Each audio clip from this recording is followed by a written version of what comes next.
Cette journée, comme vous le savez, est une journée qui est dédiée à la forêt. Ça fait maintenant la quatrième ou cinquième édition. Elle a été décrétée par les Nations Unies comme journée avec l'arrivée du printemps, donc le 21 mars, donc le passage de l'hiver au printemps et de célébrer la forêt d'une façon générale. Mais plus qu'une célébration, c'est un appel à la conscience internationale pour traiter, pour prendre en charge la totalité des contraintes que les forêts connaissent à travers le monde.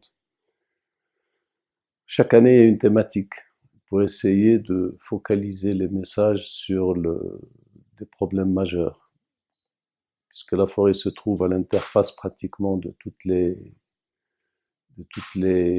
pressions.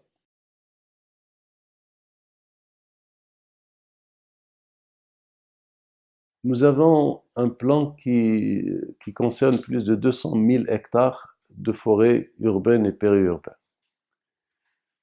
Vous avez des exemples qui sont terminés. Par exemple, si vous allez à la forêt de Bouskoura, c'est 3900 hectares. C'est la seule forêt urbaine. C'est le seul exutoire de la grande agglomération de Casablanca. En dehors de Bouskoura, il n'y a pas beaucoup d'espace forestier dans la zone de Casablanca. La forêt de Bouskoura, il est terminée dans le cadre d'une convention qui a été signée devant Sa Majesté et qui va être livrée dans les prochaines semaines. Elle est pratiquement terminée. Vous avez la forêt, si vous voulez, donc à Tanger, par exemple, Perdicaris. Perdicaris, c'est une forêt mythique. C'est une forêt qui a une histoire. C'est une forêt qui a une charge historique, mais diplomatique et sentimentale extrêmement élevée. Et les Tangérois, maintenant, ils ont un espace, Perdicaris, qui est totalement terminé et aménagé. Vous avez les autres forêts, par exemple, à Oujda, vous avez la forêt donc, de Sidi Maafa, vous avez qui est prête et qui a été livrée. Et vous avez ici les forêts de Rabat, celle de Hilton qui est en train d'être aménagée, la forêt de Harwara est aménagée, celle de l'Arjat est en passe d'être terminée, parce que c'est un très grand espace et qui est en train d'être fait. Donc à travers tout le pays, nous avons à peu près 200 000 hectares et sur lequel nous travaillons dans un cadre partenarial pour faire jouer justement à ces forêts et leur rôle fondamental qui est celui donc de la forêt urbaine ou périurbaine.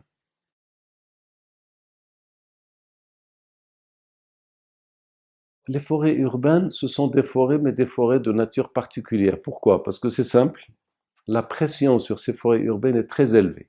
Si vous allez par exemple dans des forêts dans la proximité des grandes agglomérations, par exemple du côté de l'Arjat ou à la sortie de Rabat vers Salé, vers Meknes, vous allez voir que pendant certains week-ends, vous avez 5 000, 6 000, 7 000 voitures dans un week-end. Et vous avez toute cette pression qui doit être gérée. Elle doit être gérée comment? Elle doit être gérée par ce que je viens de dire, c'est-à-dire déjà que les forêts soient équipées. Quand on dit aux populations, par exemple, de ne pas jeter les détritus, de ne pas jeter les déchets dans la forêt, il faut leur donner une alternative. Interdire, c'est bien, mais il faut donner l'alternative. Donc, ce qui pose tout le problème de la gestion de ces forêts pendant ces grandes affluences. Deuxième élément, quand on va à la forêt, on ne va pas à la forêt pour rester accroché à un arbre, à l'ombre et regarder. Donc, il faut créer un certain nombre d'activités. Ça veut dire aménager les circuits sportifs pour ceux qui veulent faire de la marche ou du jogging selon des circuits étudiés.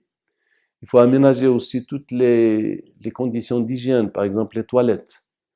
Il faut aménager les aires de pique-nique. Il ne faut pas qu'on aille n'importe où, mais il faut aller dans des espaces réservés pour faire justement ces pique-niques dans un cadre organisé.